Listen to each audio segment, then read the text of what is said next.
തലവര cinema എനിക്ക് ഒത്തിരി ഇഷ്ടപ്പെട്ടു. ഏറ്റവും വലിയ ഹൈലൈറ്റ് എന്ന് പറഞ്ഞാൽ വെറുതെ വലിച്ചു നീട്ടുന്നതിന് പകരം വളരെ പ്രിസൈസ് ആയിട്ടാണ് ഇതിൻ്റെ ഒരു സ്റ്റോറി ടെല്ലിങ്. അതായത് 2 മണിക്കൂർ കൊണ്ട് സിനിമ തീരും. പറയാനുള്ള കാര്യം വളരെ വൃത്തിക്ക് പ്രിസൈസ് ആയിട്ട് പറയുക എന്നുള്ളതിൽ സംവിധായകൻ 100% വിജയിച്ചു. പിന്നെ സംവിധായകൻ തന്നെയാണ് ഇതിൻ്റെ എഴുത്തുകാരനും, Akhil Anilkumar. Entire crew, cinematography, music direction. Hisham Abdul Wahab ഇതിനകത്ത് അദ്ദേഹമാണ് പാട്ട് കമ്പോസ് ചെയ്തിരിക്കുന്നത്. ചില പാട്ടുകൾ ഹിഷാം ചെയ്തിട്ടുണ്ടാവും, ചില പാട്ടുകൾ ഇലക്ട്രോണിക്കലി. എനിക്ക് തോന്നുന്നു ബാക്ക്ഗ്രൗണ്ട് സ്കോർ കൂടുതലും ഇലക്ട്രോണിക്കലി എന്ന് പറയുന്ന കമ്പോസർ ആയിരിക്കാൻ ചെയ്തിരിക്കുന്നത്. പാട്ടുകളൊക്കെ എനിക്ക് ഭയങ്കരമായിട്ട് വർക്കായി. പ്രത്യേകിച്ച് വളരെ മെലഡീസ് ആയിട്ടുള്ള കുറേ സാധനങ്ങൾ, ഒരു ഹിഷാമിൻ്റെ സിഗ്നേച്ചർ സാധനങ്ങളുണ്ട്. അത് നല്ല രസമുണ്ടായിരുന്നു. Anirudh Aneesh cinematography, editor Rahul Krishnan, precise cuts. എല്ലാത്തിനും ഉപരി ഈ ക്യാരക്ടർ നന്നായി ഹാൻഡിൽ ചെയ്തിട്ടുണ്ട് അർജുൻ അശോകൻ. ഈ നെപ്പോക്കറ്റ്സിൻ്റെ ഇടയിൽ ഒത്തിരി ടാലൻ്റ് ഉള്ള ആക്ടേഴ്സിലൊരു റെയർ ബ്രീഡാണ് അർജുൻ അശോകൻ. കാരണം അദ്ദേഹം ചെയ്തിട്ടുള്ള ഏതൊരു ക്യാരക്ടർ എടുത്താലും നമുക്ക് അതൊക്കെ ഇങ്ങനെ മനസ്സിൽ നിൽക്കും. അതൊരു പ്രത്യേക സ്കില്ലാണ്. കാരണം ഒരു ക്യാരക്ടർ എടുത്തു കഴിഞ്ഞാൽ ആ നടനിൽ നിന്ന് മാറി ഒരുപാട് മാനറിസംസ് ഒക്കെ കൊണ്ടുവന്ന് ആ ഒരു കഥാപാത്രത്തിന് നമ്മുടെ ഓഡിയൻസിൻ്റെ ഇടയിൽ രജിസ്റ്റർ ചെയ്യിപ്പിക്കുന്നതാണ് ഒരു ആർട്ടിസ്റ്റിൻ്റെ ഏറ്റവും വലിയ വിജയമായി വിശ്വസിക്കുന്നത്. ആ ഒരു കാര്യത്തിൽ ആ ഒരു ക്യാരക്ടറിനെ കൺസിസ്റ്റൻ്റ് ആയിട്ട് കൊണ്ടുപോകുക എന്ന് പറയുന്നത് അത്ര ഈസി അല്ല. ഈ സിനിമയ്ക്കകത്ത് ഇതിൻ്റെ മേക്കപ്പ് ഡിപ്പാർട്ട്മെൻറ്റ് നന്നായിട്ട് പണിയെടുത്തിട്ടുണ്ട്. കാരണം ഞാൻ ഓരോ സ്ഥലങ്ങളിലും നോക്കിയത് ഇത് പല ടൈമിലായിരിക്കുമല്ലോ, പല ഷോട്ട്സിനും അവർ പല ടൈമിലായിട്ട് പല ഷെഡ്യൂൾസിലായിട്ട് അവർ മേക്കപ്പ് ചെയ്യേണ്ടി വരും. അപ്പോൾ അതൊക്കെ കറക്റ്റ് മാച്ച് ചെയ്യുന്ന രീതിയിൽ ഒരു സ്കെച്ച് എപ്പോഴും ഒരെടുത്ത് വെച്ചാൽ ആ മാസ്ക് പോലെ വെച്ചിട്ടായിരിക്കും ഒരു മേക്കപ്പ് വർക്ക് ചെയ്യുന്നതാണ്. പ്രിസൈസ് ആയിട്ട് എല്ലാ ഷോട്ട്സിലും കറക്റ്റായിട്ട് ആ വീട്ടിൽ പാച്ചസ് കാണിച്ചിട്ടുണ്ട്. അതാണ് ഞാൻ ഓരോരോ ഷോട്ടും കഴിയുമ്പോഴത്തേക്ക് ഞാൻ ശ്രദ്ധിച്ചത് എത്രത്തോളം സ്കാറ്റേഡ് ആവുന്ന, അല്ലെങ്കിൽ അത് അവിടെ എവിടെയെങ്കിലും ഒരു പ്രിസിഷനിൽ കുറവുണ്ടോ എന്നൊക്കെ ഞാൻ ശ്രദ്ധിച്ചായിരുന്നു. അത്രയും മൈക്രോ ആയിട്ട് ഞാനത് ഒബ്സർവ് ചെയ്തു. പക്ഷേ അവിടെയാണ് മേക്കപ്പ് ഡിപ്പാർട്ട്മെൻറ്റിന് ഒരു ഹാറ്റ്സ് ഓഫ്. പിന്നെ അർജുൻ അശോകൻ ആ ക്യാരക്ടറായിട്ട് ലിറ്ററലി ട്രാൻസ്ഫോം ആയെന്ന് തന്നെ പറയാം. ഗംഭീരമായിട്ട് അദ്ദേഹം ആ ക്യാരക്ടറിനെ ഹാൻഡിൽ ചെയ്തിട്ടുണ്ട്. ഇന്നിപ്പോൾ യങ്സ്റ്റേഴ്സിൻ്റെ ഇടയിൽ അത്യാവശ്യം ശ്രദ്ധ നേടിയെടുക്കുന്ന ഒരു നടനാണ്. വളരെ ഇതുപോലുള്ള യുണീക്കായിട്ടുള്ള ക്യാരക്ടേഴ്സൊക്കെ ചെയ്യുന്നതിലും വളരെ ഡെഡിക്കേറ്റഡ് ആയിട്ട് അദ്ദേഹം ഓരോരോ ക്യാരക്ടേഴ്സിനെയും വ്യത്യസ്തമാക്കാൻ ശ്രമിക്കുന്നുണ്ട്. ഈ അടുത്ത് ഞാൻ കണ്ട ഒരു സിനിമ, ഞാൻ ആ സിനിമ റിവ്യൂ ചെയ്തില്ല. കാരണം പേഴ്സണലി എനിക്ക് ആ സിനിമ അത്രത്തോളം വർക്കായില്ല. ആ സിനിമ എനിക്ക് അത്രത്തോളം വർക്കായില്ലെന്നുണ്ടെങ്കിലും അതിനകത്തുള്ള അർജുൻ അശോകൻ്റെ പെർഫോമൻസ് കണ്ട് തന്നെ, കാരണം ആ ക്യാരക്ടറാണ് ഇതിനകത്ത് ത്രൂ ഔട്ട് ആ സിനിമ കൊണ്ടുപോകുന്നത്. അദ്ദേഹത്തിൻ്റെ പെർഫോമൻസ് കൊണ്ട് തന്നെ ആ സിനിമയെക്കുറിച്ചൊരു നെഗറ്റീവ് ഒന്നും പറഞ്ഞൊരു റിവ്യൂ ചെയ്യാൻ എനിക്ക് തോന്നിയില്ല. ഇദ്ദേഹത്തിൻ്റെ അഭിനയത്തിൽ തന്നെ തൃപ്തി തോന്നി സിനിമ കണ്ടുകൊണ്ടിരുന്നപ്പോഴത്തേക്ക്. അപ്പോൾ അതൊരു പ്രേക്ഷകനിലേക്ക് ഒരു ക്യാരക്ടറിനെ കമ്മ്യൂണിക്കേറ്റ് ചെയ്യുന്നത് ഒരു നടൻ്റെ ഒരു വലിയൊരു കഴിവാണ്. അർജുൻ അശോകനിലുള്ള ആ കഴിവിനെ ഇനിയും മലയാള സിനിമ എക്സ്പ്ലോർ ചെയ്യുമെന്ന് പ്രത്യാശിക്കാം. ഇതിനകത്തുള്ള മറ്റ് ആക്ടേഴ്സ്, ഇപ്പോൾ അശോകൻ ഇതിനകത്തുണ്ട്. അദ്ദേഹം നല്ല ഈസി ആയിട്ടാണ് ആ ക്യാരക്ടറിനെ ഹാൻഡിൽ ചെയ്തിരിക്കുന്നത്. പിന്നെ എക്സ്പീരിയൻസ്ഡ് ആക്ടറാണ്.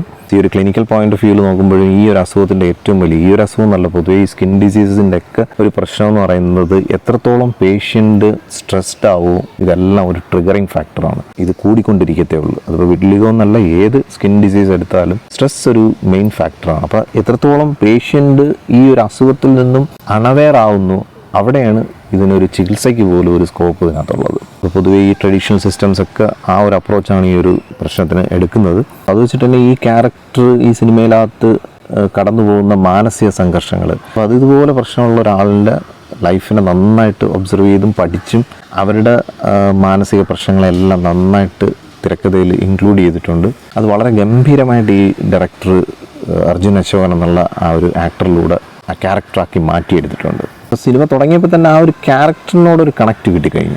കുറച്ചൊക്കെ അവിടെ ചെറിയ പ്രശ്നങ്ങളൊക്കെ തോന്നി. കാരണം അതിനകത്ത് ഈ ബാക്കി സപ്പോർട്ടിങ് ആക്ടേഴ്സായിട്ട് വരുന്നവരൊക്കെ എവിടെയെങ്കിലും ചെറിയ പാളിച്ചകളൊക്കെ വരുത്തുമ്പോഴത്തേക്ക് അതൊരു ചെറിയ ന്യൂനതയായിട്ട് തോന്നും. പക്ഷേ അതിൻ്റെയൊക്കെ ഒരു 10 മടങ്ങായിട്ട് ഇതിൻ്റെ ആക്ടർ അല്ലെങ്കിൽ ഇതിൻ്റെ മെയിൻ ഹീറോ സിനിമ അങ്ങോട്ട് ഡ്രൈവ് ചെയ്യാൻ തുടങ്ങുമ്പോഴത്തേക്ക് ഇതിൻ്റെ മറ്റ് പ്രശ്നങ്ങളൊന്നും നമ്മൾ അത്രത്തോളം പരിഗണിക്കത്തില്ല. പിന്നെ ഇതിനകത്ത് ഇദ്ദേഹത്തിൻ്റെ പെയറായിട്ട് വരുന്ന ആക്ട്രസ് അവർ നന്നായിട്ട് ചെയ്തിട്ടുണ്ട്. ഒരു തമിഴ് ബാക്ക്ഗ്രൗണ്ടിൽ നിന്ന് വരുന്ന ഒരു കുട്ടിയായിട്ടാണ് ഈ ഒരു സിനിമ നടക്കുന്നത്. തന്നെ ഒരു തമിഴ് കേരള ബോർഡർ പശ്ചാത്തലമാണ്. എനിക്കൊന്ന് പാലക്കാടാണെന്ന് തോന്നുന്നു ഒരു ഉദ്ദേശിച്ചിരിക്കുന്നത്. പക്ക പാലക്കാടൻ സ്ലാങ് ഈ സിനിമയിൽ പിടിച്ചിരുന്നെങ്കിൽ എനിക്കൊന്നും അത്രത്തോളം അത് കത്തണമെന്നില്ല. ഒരു സിനിമ എന്നുള്ള നിലയിൽ ബാക്കിയുള്ള സ്ഥലങ്ങളിലുള്ള മലയാളികൾക്ക് ഇത് മനസ്സിലാവണമെന്നുള്ള നിലയിലായിരിക്കും ഇതിനൊന്ന് ഫ്ലെക്സിബിളായിട്ടാണ് അവർ സ്ക്രിപ്റ്റ് ചെയ്തിരിക്കുന്നത്. ആ ഒരു ഫ്ലെക്സിബിലിറ്റി കൊണ്ട് തന്നെ ആ ഒരു ലാംഗ്വേജ് ബാരിയർ കടന്ന് അവർക്കൊപ്പം സഞ്ചരിച്ച് നമ്മളതിലൊരു ഭാഗമായിരുന്ന് അത് ഒബ്സർവ് ചെയ്ത ഒരു ഫീൽ സിനിമ തന്നിരുന്നു. അത് മെയിനായിട്ട് ആ ഒരു ക്യാരക്ടറിന് അർജുൻ അശോകൻ എത്ര സെൻസിറ്റീവായിട്ട് ഹാൻഡിൽ ചെയ്തിരിക്കുന്നു എന്നുള്ളതാണ്. പിന്നെ ബാക്ക്ഗ്രൗണ്ട് സ്കോർ ആയിരുന്നാലും ഇതിലെ പാട്ടുകളായിരുന്നാലും എല്ലാം ഒക്കെ വളരെ പ്രിസൈസായിട്ടാണ് കൊടുത്തിരിക്കുന്നത്.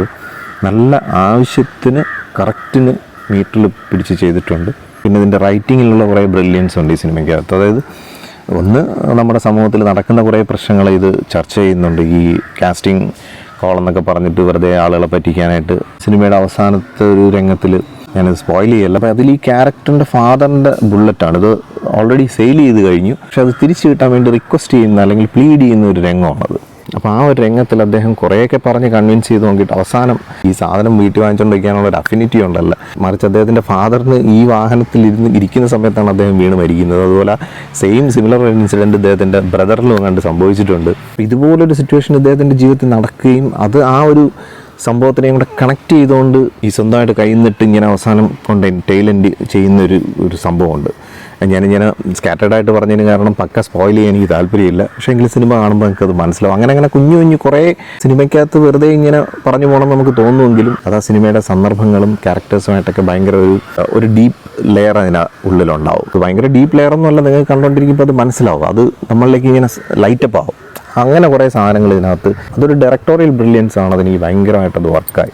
അതുകൊണ്ടാണ് ഞാനത് എടുത്തു പറഞ്ഞത്. പിന്നെ ഇത്തരത്തിലുള്ള പ്രശ്നങ്ങളൊക്കെ ഉള്ളവർക്ക് സൊസൈറ്റിയിലുണ്ടാകുന്ന ഒരു അവഗണന അതൊന്നും അത്രത്തോളം സ്ട്രെസ്ഡ് അല്ല. ഈ സിനിമ പറഞ്ഞു വരുന്നൊരു പശ്ചാത്തലം എടുത്ത് നോക്കുമ്പോഴത്തേക്ക് അതൊക്കെ കൺവിൻസിങ് ആണ്. കാരണം ഒരു കോളനി, അവിടെ ജീവിക്കുന്ന കുറേ ആളുകൾ, അവർക്കിടയിലൊക്കെ ഇതുപോലെ കളിയാക്കലും ഇതൊക്കെ കുറച്ച് കൂടുതലായിരിക്കും. അപ്പോൾ എനിക്ക് എന്തായാലും 100% ഈ സിനിമ വർക്കായി. എൻ്റെ ഫാദറും ഞാനും കൂടി പോയിരുന്നാണ്ട് അച്ഛനും ഒത്തിരി ഇഷ്ടപ്പെട്ട സിനിമ. അതുകൊണ്ട് തന്നെ ഞാൻ ഔട്ട് ഓഫ് 10 9 റേറ്റ് ചെയ്യാണ്. അപ്പോൾ എന്തായാലും മറ്റൊരു സിനിമ വിശേഷമായിട്ട് നമുക്ക് വീണ്ടും കാണാം. Thank you for watching and thank you for supporting me.